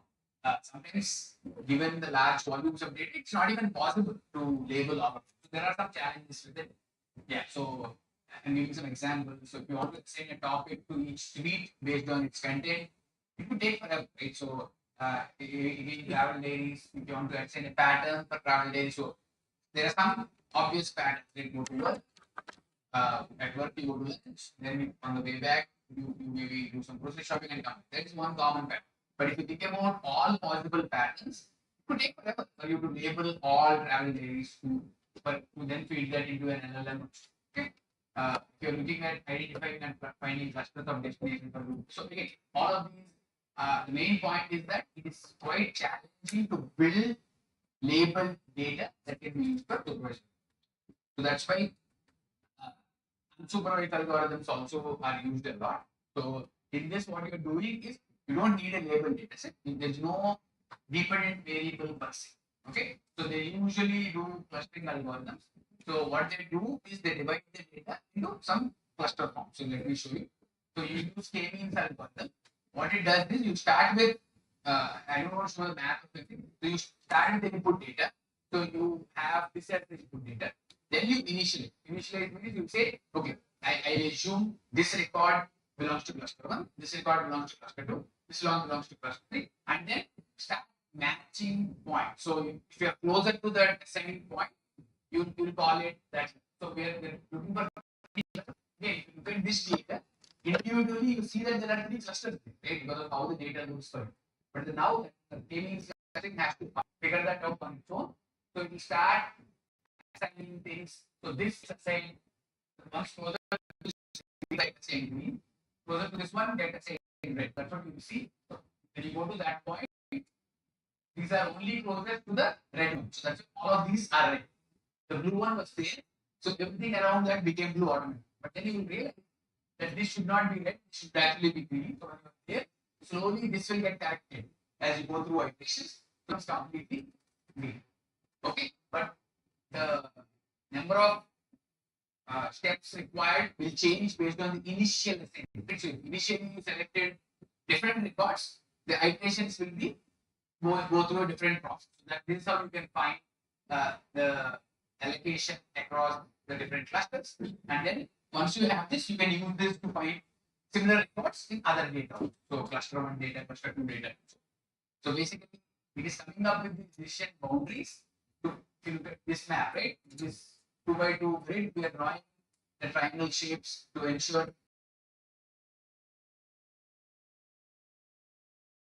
record falls here, it will be assigned to this. When you record falls here, it will be assigned to this. When you record falls somewhere here, it will be assigned to that. So that's how it will partition future. So we can imagine that this is not just the observed form. What I mean by if you're plotting, you're not really plotting only one feature. These are all projections. Sometimes what they do is they project the data to a different plane and then compare that. So this doesn't necessarily have to be a plane of real values. It doesn't have to be traffic volumes or traffic access versus traffic volume. They just figure out ways to project data into different by taking different transformations, and then they work with them in that hyperplane that is created based on the transformation so that they can partition them easily. So if you look at only traffic crashes versus traffic volume, the data might not be as well clustered. But once you project them into a different plane using different kinds of transformations, the data might get separated better, and then you can cluster them efficiently. So they keep trying different transformations and choose the one that gives them the better prediction. So these approaches are sensitive to initial cluster choice center. So you're using distance-based metric, and each time it makes a hard assignment. Right? So when you see this, for example, it said this was allocated to the red cluster, this was green cluster. So it is not probabilistic, it's a deterministic allocation at that step, right? So we revise it in the next step, but when we do a cell, so one cell can only belong to one of the clusters, so that could create issues going forward. Okay, so yeah, so I think these are the things that I wanted to talk about in the machine learning approaches. So as I mentioned, all the codes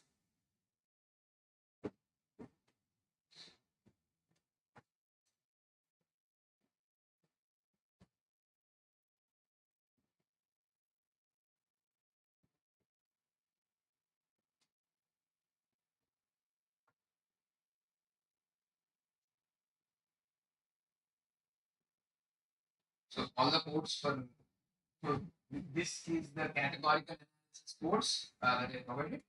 Also, the regression variable codes are also available. So I gave a data set and I made sure that all the codes are running. So if you just update the file location correctly, like we did in the tutorials, it should run. Okay. And if you're interested in any of these, so there are some notes also for some of the, for example, for support vector model, the notes will help you understand what are you doing as part of this. So these notes are also included in the.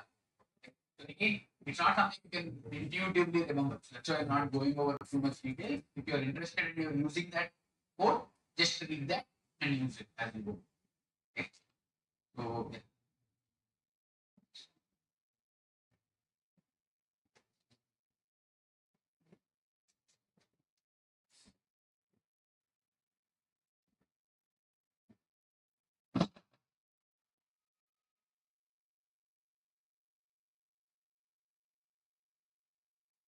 So we'll talk about bring it all together in this.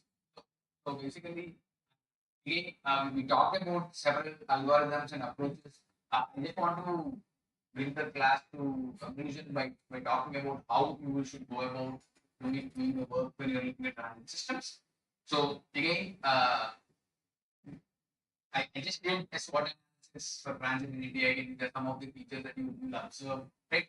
So, in terms of strengths, weaknesses, opportunities, and threats, strengths wise, compared to many countries, we have an extensive transit system in our country. Right? So, be it rail, be it bus system across urban regions, within urban regions, uh, Mumbai metro, Mumbai train system for several years, on average. So the systems are affordable at some level. Decent government support. Obviously, there is environmental benefits for it, and also it's an employment benefit. So these are all obvious strengths that we have. There are some challenges and weaknesses. The weaknesses wise, uh,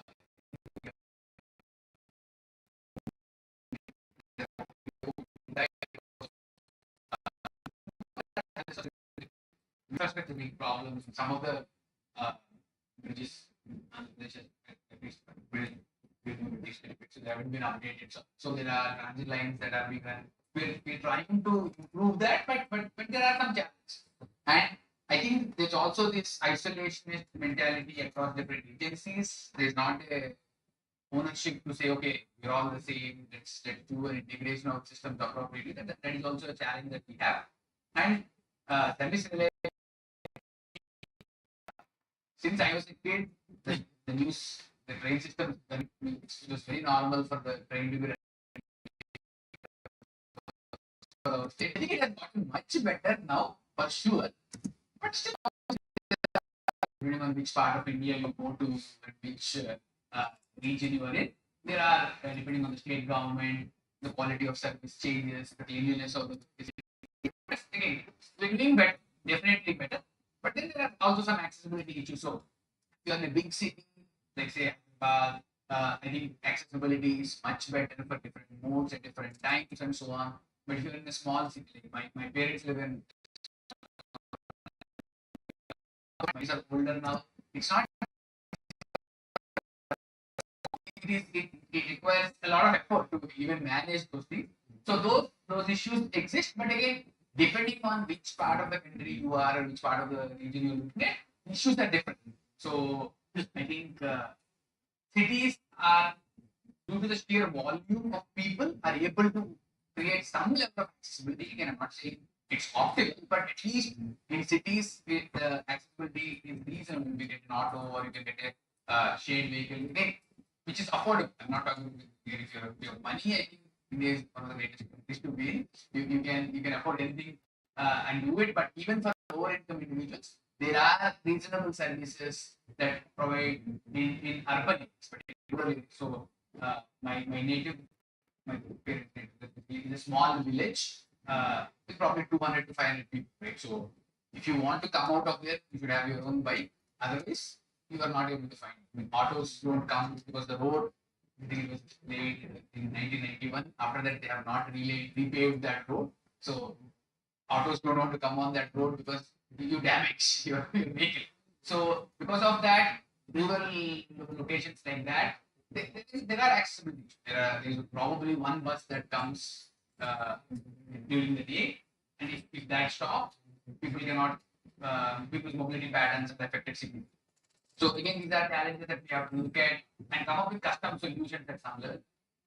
So there are, but at the same time, there are several opportunities that we are noticing because technology is making some of the integration challenges easier to handle.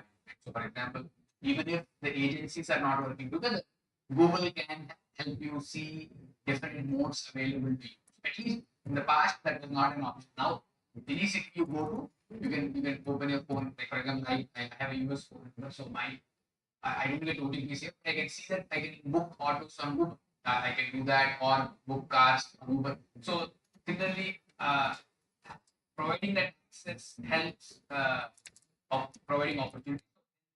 So urbanization that is happening, as we talked about, that creates uh, scale. It makes it easier to provide transit services on scale because you have a lot of people being served. Then we also have private sector participation. So a lot of buses that come from Hyderabad to different parts of Andhra at the night. All of people leave Hyderabad in the night and reach places like Tanuku and Elur using private buses. All of those, they are not all run by Telangana Road Transport. I think there used to be case in all these things like that when I was growing up. So that helps, right? There is that coordination between, there is public sector that provides service, but maybe of different, there's only express service and some quality service, but if you have private sector, it can cater to more demand and on demand. Right? So they know the festival, a lot of people from Hyderabad are going to their hometowns. The government might not be able to add 100 buses at short notice, but private sector people, they know when these events are happening, they manage that. That way, suddenly we have more buses taking people. So that sector participation is sheerly driven by profit. I'm not saying they're doing social service there. They're trying to optimize their revenue, but that can be a plus in how we. There are also India is at least working a lot in improving mobility, increasing solar energy generation, and so on. Hopefully, over time, I come from Florida, where 15% of the state's GDP comes from tourism.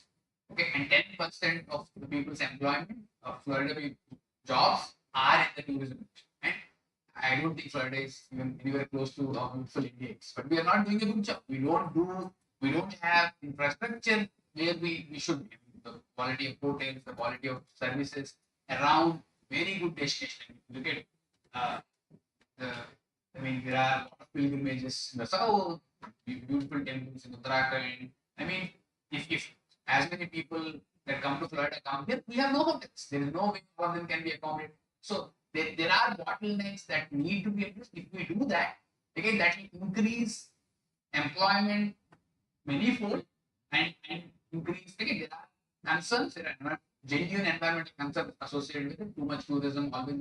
But I don't think we're anywhere close to. We are only under managing our facilities.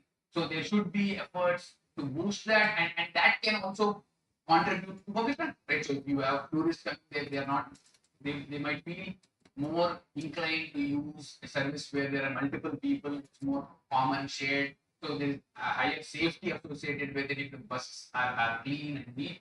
So some of these things could be a very good opportunity. We are growing. I think tourism industry is growing in India, but I think we can do better. Hopefully, in the next few years. Uh, there are, of course, several threats to what we are looking at from the transit sector. Private vehicle use is growing. Right? Two-wheelers are being purchased at a much higher rate than what they used to in the past. Same thing with cars. So I tell my students the average vehicle ownership in the US is close to 2.2 per household. Okay? Every household has at least more than two cars. That across the population. Okay? So that means many houses have three or four also. In India, that used to come to 0.08. I don't think it's 0.08 anymore. It's growing faster. So hopefully, but that is because there is in the society, there is this idea that using a car is a status symbol, right? So there is that perception everywhere, not just in the US or India, everywhere that is there, because you drive at your own pace or you travel at your own convenience. But it's okay for people to buy cars, but if you can figure out a mechanism to ensure they are only used for discretionary purposes, not on a regular basis, that will be a good thing for the society. Right? So yes, if you're traveling to meet family, maybe that's the best route for you to go. You travel in the evening and so on. But if you can still keep the acceptability of transit at a high level, so that even people who own cars feel comfortable using public transit, that would be a good uh, situation. But we have to think about.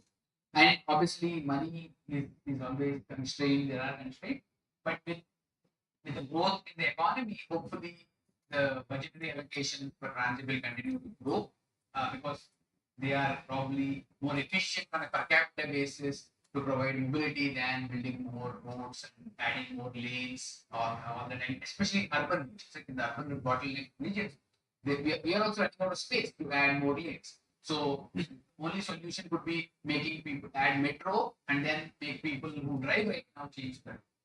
Okay, political interference is an issue everywhere. Uh, Hopefully that won't pop up as much.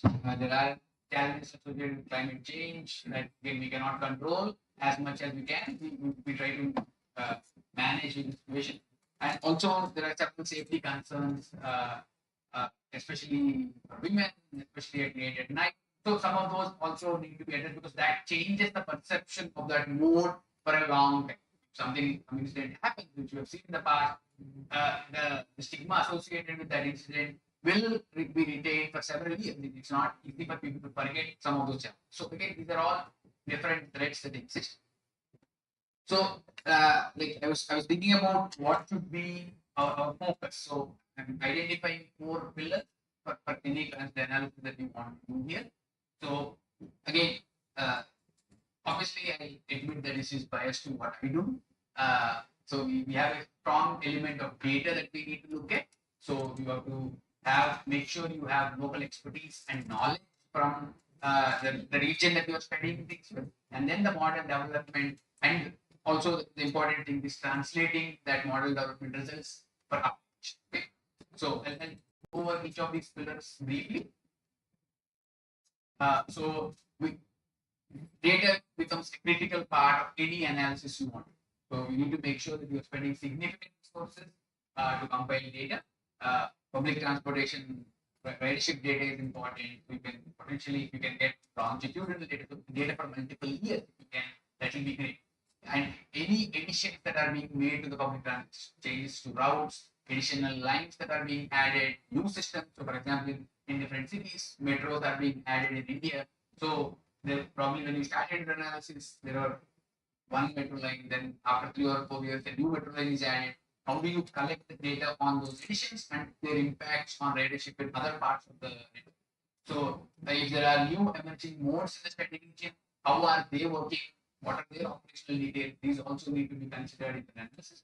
And also, you also should focus on supplemental data, right? So, as much as possible, get data on social demographics, land use and built environment, transport infrastructure, so that you build models that are representative of the region that you are studying. Instead of just trying to focus on parts of the data set, you need to make sure you get all of these so that you build models that are realistic and representative.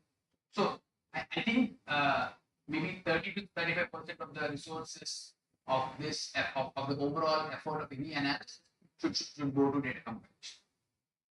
The next part is again in India, especially in the transportation sector, everybody is an expert. Everybody knows what should be the solution. So when you are coming as an expert and going and talking to these agencies, hearing to them upfront is very helpful. So make sure we are addressing needs of the community while addressing what we think is the right way to address the problem. Right? If you don't listen to them, whatever you suggest will fall on deaf ears, and there's nothing worse than that. Because you can have good solutions, but there has to be something because we cannot implement unless you are working in the transit agency as a researcher or as a data analyst. We are only coming up with solutions, so we need to work with people, other people to implement. So what I suggest is start working with stakeholders even before you finish your model, right? So you're starting with them as soon as you start the project.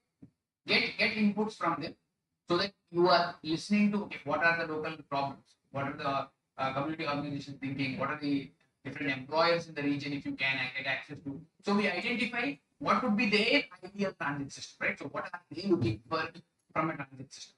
So it might not always be easy to do this. I personally think it's one of the hardest things to do because it's very hard to get these folks on board to talk to you about the challenges. And then once you start explaining models, they bottle up. It's very hard for them to understand these things. So talking about it is a very big challenge.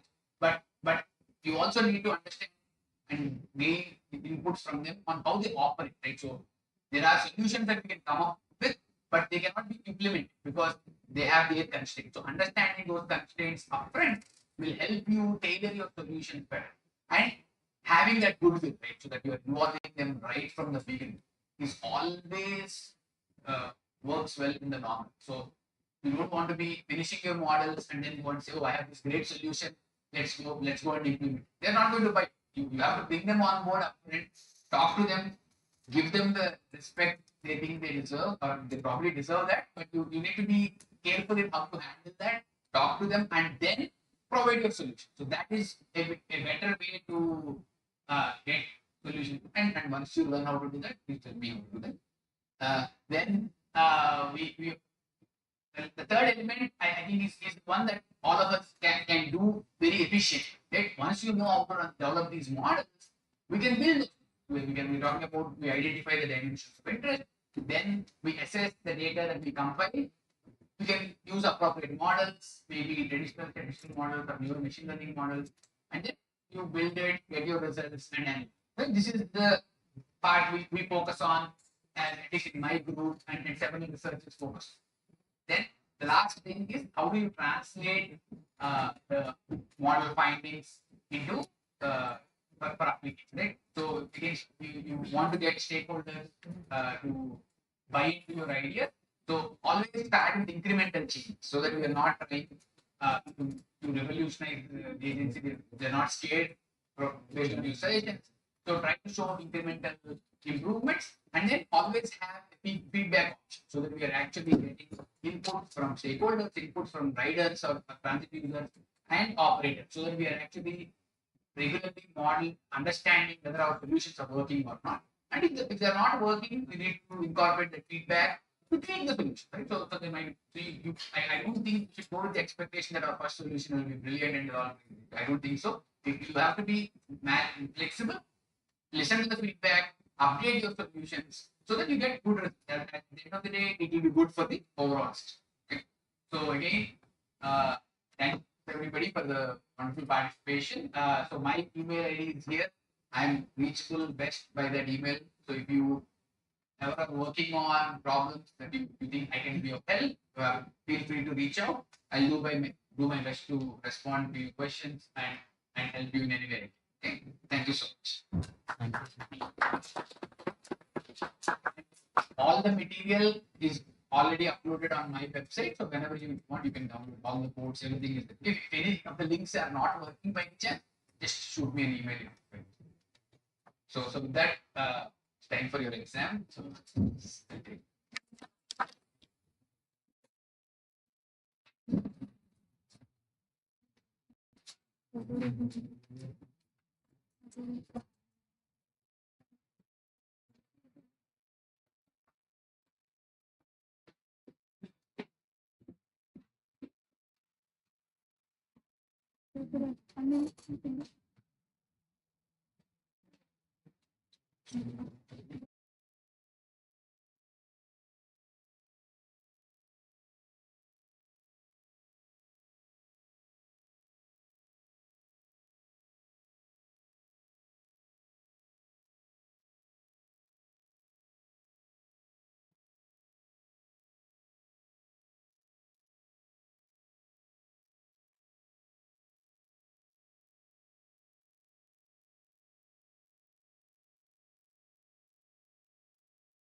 So today's chief guest and the foreign experts of the Professor Naveen Eluru, Dean IRA, and the local GAN coordinator, Professor S. Srinivas Rao, and the head civil engineering department, Professor K. Venkat Reddy, and dear participants. A good afternoon, everyone. I welcome you all for the validatory function of the 5-day GAN course on the bringing synergy across the different transit modes in India by addressing challenges for sustainable transport mode, organized by the Department of Civil Engineering, NIT Warangal. So coming to this conclusion of this course, so in the last 5 days, we have covered several topics, which is covering of the transit public transportation system and towards to the sustainable transport modes. So in the day one, so the current state of the public transportation in the world and in India, so both covered by the Professor Naveen Eluru and myself. And the day two, transit system analysis using the data and the current state of transit data collections in India. In the day three, supplementary data for the transit analysis and data analytic approaches for the system. And the day four, we have covered the advanced data analytic approaches and the transit system analysis and hands-on practices, various models related to the binary logic and the multinomial logic models and the nested logic model as well as the order logic models are covered. On the day 5, the transit analysis using the machine learning models specific to the public transit versus the car has been covered. So we also given all the course materials from the Naveen sir, he has uploaded on the web page. So myself, we are going to upload in the Google Drive and we are going to share with you. So with that, so I request any participants, you can give feedback on this, what happened on the 5 days. Any one of you would like to speak about this course?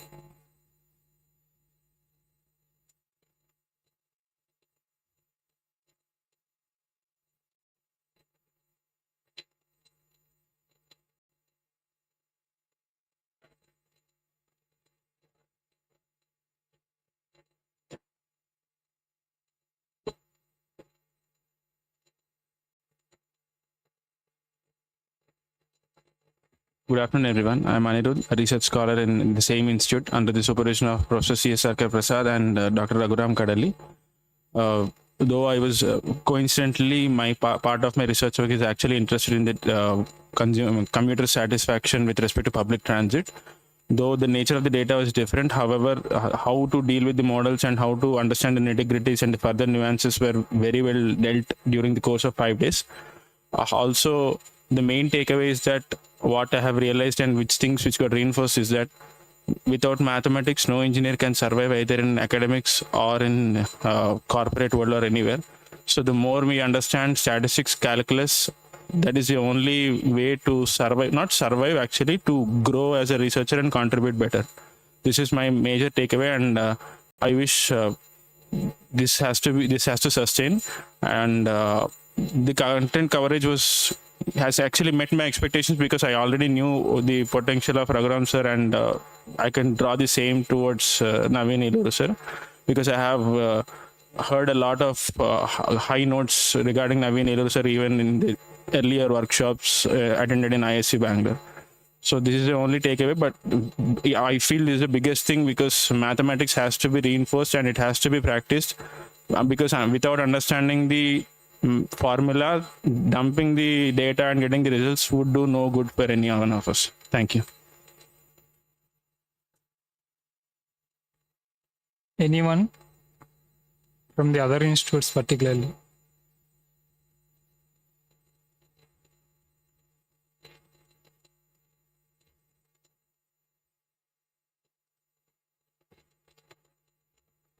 Any other scholars from the other institutes?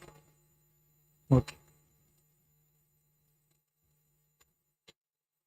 So now I will request Professor Naveen sir for the delivering of the regarding the concluding remarks of this course.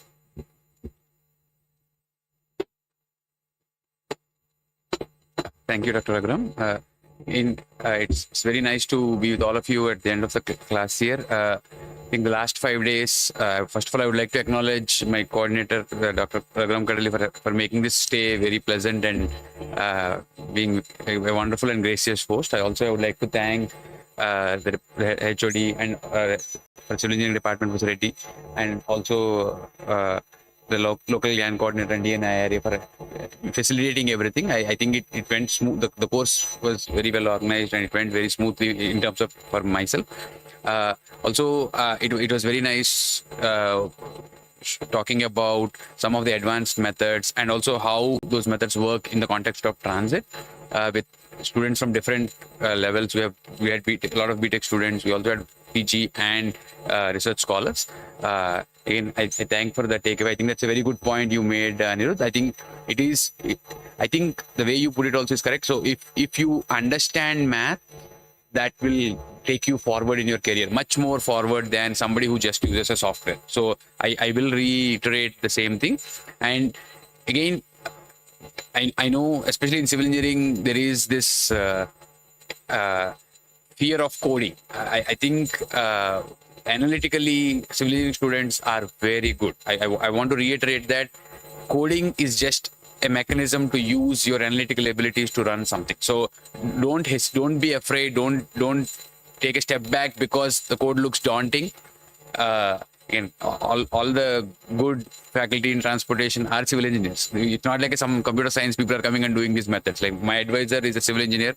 I think he does more economics and more statistics than people in the statistics department in the world. I mean, I'm not. So some of the papers he does has 10 pages of derivations. And I don't think all economics professors also will understand it because he works on the math a lot. So again, it's important to understand, take it easy. So you don't have to understand the most complex code. Start with simple codes and then make incremental changes. That will help give you confidence in learning how to code, and also always have a practical output that you look for, and then implementing the codes will be easy. So we provided all the codes that we tested on data in this class. So all of them are available online. If you have any questions on that, you can always reach out to me or Dr. Raghuram. We can help you with that. But again, I would also thank all the participants for the wonderful experience for me. And thank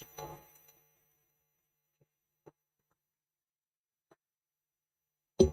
Now I request Professor K. Venkat Reddy, Head of the Department of Civil Engineering, to address the gathering.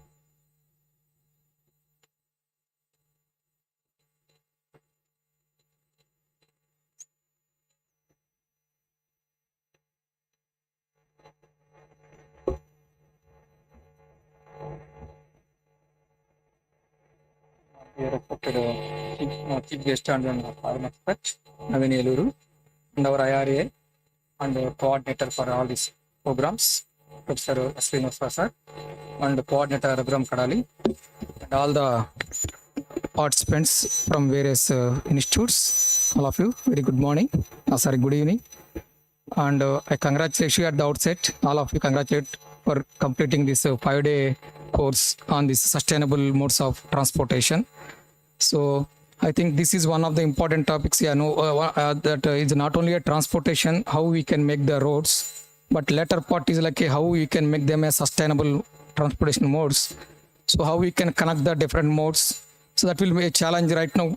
The India, which is I think most of you know right now, the main goal India they are saying is Viksit Bharat by 2047. So in that transportation is the main sector they are focusing. That too connecting different modes. So then only we can make it as sustainable. Otherwise, independent means people really can't appreciate like when they are taking the mode actually any transportation mode. Unless 3-4 connected things, then it will be very easy for the public. So that's I think you are the people later whatever you learn here you can take and then further implement in the of course as a policy maker as a finally as a research implementation you can take up this one and then further you can continue. And I think you are from the different institutes like where you are like you can stay connected with the CD. I think we are conducting this type of programs, Gian programs, Spark. I think Raghuram Kadal is one of the very active organizer of the different programs. Is in continuing the Spark projects, Gian programs and other related transportation engineering programs. And we are discussing with Navin sir actually. So we are planning a long-term collaboration actually with the institutes as we our institute also very much interested to go for a MOU and other activities which will really make us the more like international and then whatever the research is happening on both sides we can make it better use for the public. That's what is the plan. So with this once again I congratulate both the our foreign like Navin sir and then our Raghuram, both of them, and then I congratulate once again all of you getting this opportunity to get this trained in this particular course. Thank you and all the best for all of you. Thank you, sir. So now I request Dean IRAB and the local GAN coordinator, Professor Srinivas to address the gathering in the concluding remarks. Thank you.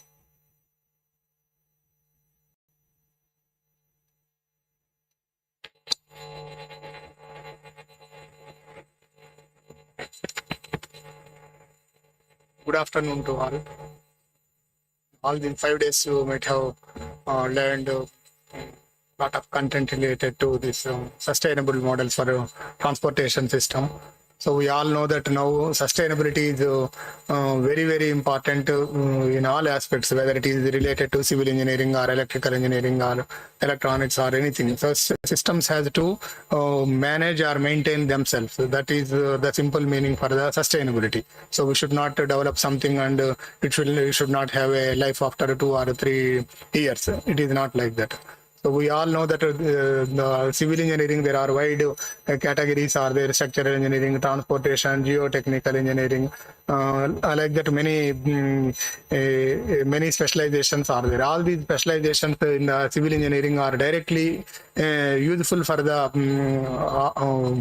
all over the world, for all the people all over the world. They provide basic needs. Civil engineering, different divisions of civil engineering will provide basic needs for us. That is why even though so many advanced technologies came in the different fields or different specializations in the engineering, still it is having its own significance. So in this also what I came to know, there are some statistics are required and statistical models. You should not worry about those things. Sir already told, Naveen sir already told that we are doing transportation related problems. Basically is civil engineering only. You have already civil engineering knowledge that you are applying for one of the applications related to the civil engineering. So others cannot do that because basic knowledge is required to do particular domain engineering problems. Fundamentals are required. So you have sufficient knowledge at undergraduate level, and that knowledge is required for doing any advanced things. So compared to electrical and electronics engineering, we use it to we will use Fourier series, Laplace transform, Fourier transforms, so like that. It is further complex. Compared to that, this statistics is, I hope it is a little bit simple, but only logical thinking and analytical capability how to increase. It is not at all a tough thing, and Naveen sir also might have given very simplified methods to understand the subject. So I thank Professor Naveen for showing interest to coordinate with our faculty and coming all the way from USA and staying here and delivering lectures. It is not a simple thing. We have to appreciate the Government of India efforts. So they have to travel a long distance. You know how difficult it is nowadays for traveling from long distance. Even though the transportation facilities are increased and so many airplanes are there, but still they should have interest to come here and deliver the lectures, and that is to be appreciated very much. We cannot go to, all of us cannot go and listen their lectures at their place. So they were brought here and they are explaining the latest technologies in a particular field of engineering. So all of you might have learned so many things from his expertise and experience. So you continue doing work in this area, whatever extent it is possible. And further, any clarifications are required, you can contact this coordinator, NIT Warangal coordinator Raghuram, or sir also you can contact through mail ID, and then they will give some information or whatever doubts you have. So finally, some fruitful output is supposed to come. You should not stop by listening these things, these techniques and all, and after that you will not be practicing these things. So try to practice in your MTech or research works. So whatever methods or whatever technology you have learned, so that continuity will be there, and whatever doubts you will get, they will also clear at the earliest, so that you will become perfect in this domain area. So I once again thank Professor Naveen for showing interest. It is not a simple thing. All of us cannot understand. We may be traveling maximum 500, 600 kilometers and sitting here so much comfortable. Once you travel any part of the India by train, you will be knowing how difficult to travel. So continuously 13, 14 hours they have to sit in the flight, and then translation some 5, 6 hours they have to wait. It is not so easy to come to NIT Warangal from different countries. So we saw in the recent past different almost 20-25 country people came for the past 7-8 months for delivering different lectures in the Gian as well as Spark programs.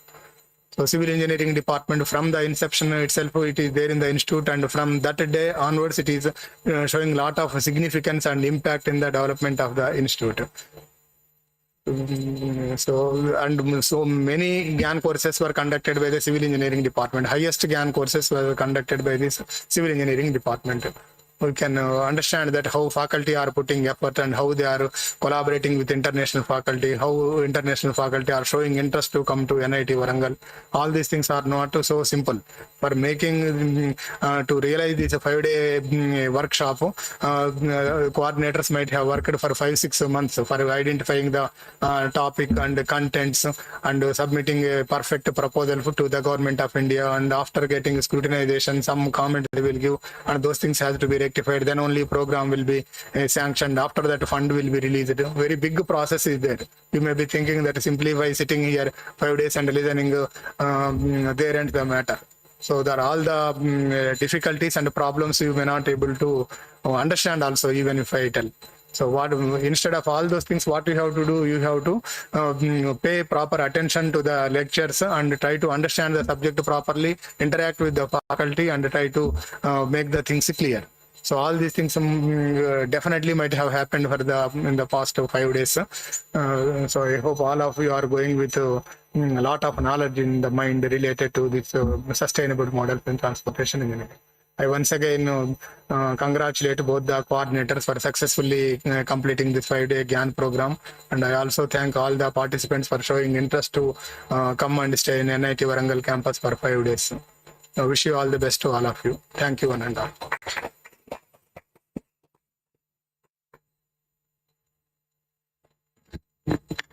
Thank you, sir. So this is time for the distributions of the certificate. So now I request Professor Naveen Eluru and the Professor S. Srinivasarao and the K. Venkat Reddy sir so to hand out the certificates to the participants.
Thank you, sir.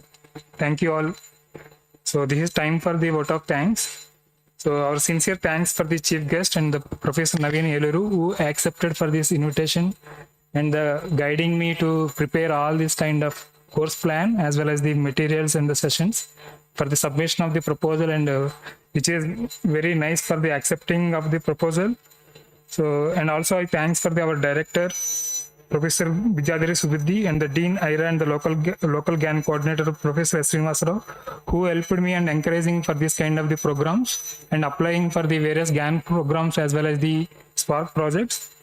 And I'm also thanks to the head of the department, Civil Engineering, Professor K. Venkatreddy, who is encouraging of the civil engineering faculty for this kind of the programs. So I also thanks to all the faculty from the transportation division. And I also special thanks for the Professor C.R.K. Prasad, who encouraged me to apply for this GAN program when it is released for the 4th phase. And I also thanks all the participants who made for the success of this GAN program for the last 5 days. And I also thanks for my student coordinators who helped me in the last 5 days for the preparing of all the materials and arrangements, everything. And the last but not least, the special thanks to the sponsor of this GAN program, the Global Initiative Academic Networks, the Ministry of the Education, Government of India, IIT Hyderabad. And our sincere thanks to all the members involved in the evaluations of the GAN proposal. So I request for everyone to rise for the national anthem.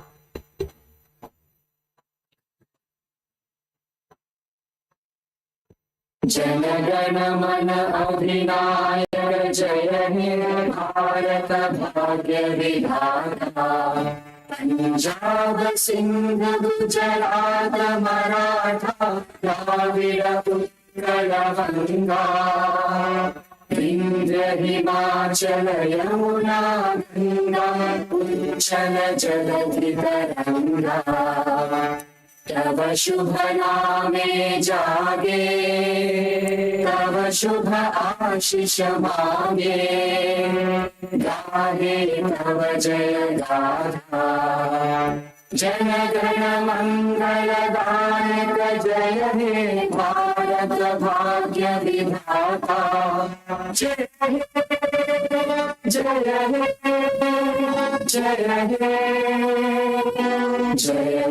जय जय हे